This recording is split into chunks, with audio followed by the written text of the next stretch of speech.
ఎండబెట్టిన పచ్చి అరటికాయలను ముక్కలుగా కట్ చేసుకొని మిక్సీ జార్లో వేసుకొని పొడి చేసుకుంటే పచ్చి అరటికాయ పొడి తయారైనది.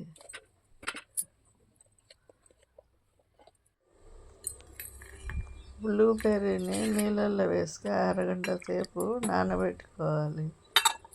అరటికాయ పొడిని 2 స్పూన్లు మిక్సీ జార్లో వేసుకొని అవిసె గింజలు 2 స్పూన్లు వేసి కోకోవా పౌడర్ను 1 స్పూన్ వేసి మిక్సీకి వేసుకోవాలి.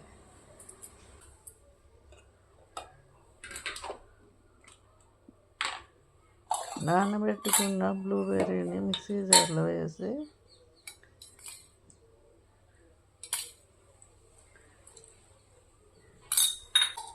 పెరుగు 3 స్పూన్లు వేసి నీళ్లు పోసి మెత్తగా గ్రైండ్ చేసుకోవాలి.